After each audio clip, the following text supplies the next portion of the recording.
Welcome back. The election is less than 2 weeks away, and both candidates have outlined tax strategies that are complex and at times seem worlds apart. For instance, former President Trump says he would keep the top ordinary tax rate or income tax rate at 37%. Vice President Kamala Harris would raise it to almost 40%. Trump would likely extend or make permanent his 2017 tax cuts, which are due to expire, while Harris would let that happen for high-income earners. So what does that mean, and what are some strategies investors should consider?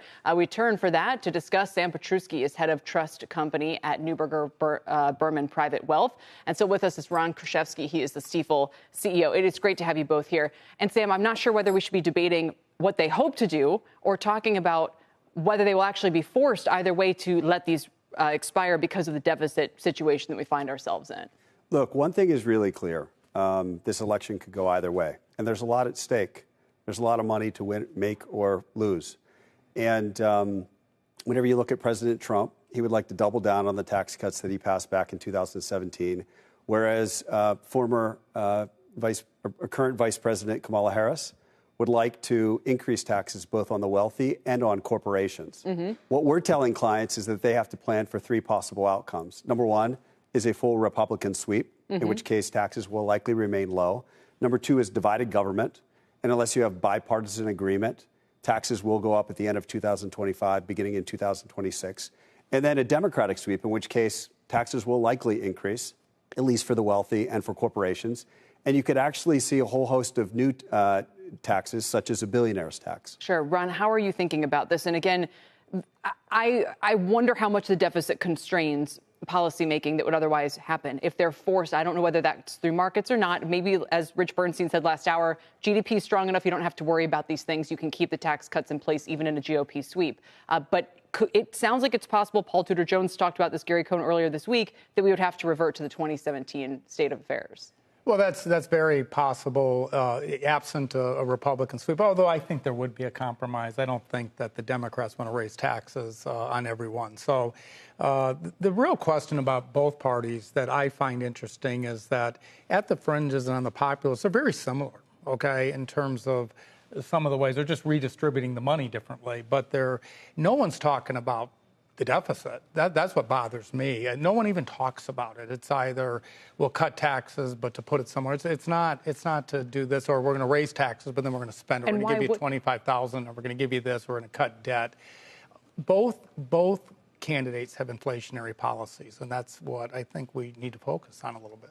Markets might be the forcing mechanism here. So that's why it's coming into more focus this week with the long end rising. The question is at least being asked, Sam, I don't know if you have an opinion on whether it is a revolt against debt and deficits, or it's just better growth, a little bit stickier inflation, and that ultimately, if there is enough growth, that will kind of broaden the base enough that you can still do tax cuts without it being problematic. I think it's a little bit difficult to score whenever you consider that it seems every day these policies continue to be proposed. We don't have the fine print in the form of an actual bill.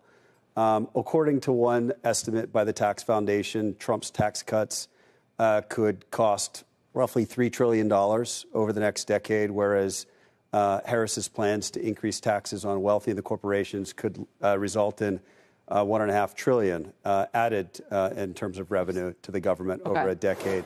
The million, or really the $1 trillion question as it relates to Trump, are tariffs, and how much tariff revenue can offset the potential cost of those associated tax cuts. Ron, what would you add in these kind of waning days until the election? Well, one thing that I think there is a trade out there that people have to be aware of, and I think one of the things that could happen, even in a compromise, would be the estate tax exemption. And I know that that's the business that you're in. It is. And I like to tell people that are estate planning that if they allow the estate tax exemption to expire, to be cut in half, which it could be done under either scenario here, that's the best trade in the market to take advantage of. Because it's quite high right now, is it not? It's $13.7 million. Yeah, it's $13.61 million currently. Index for inflation will increase to $13.99 million beginning of next year.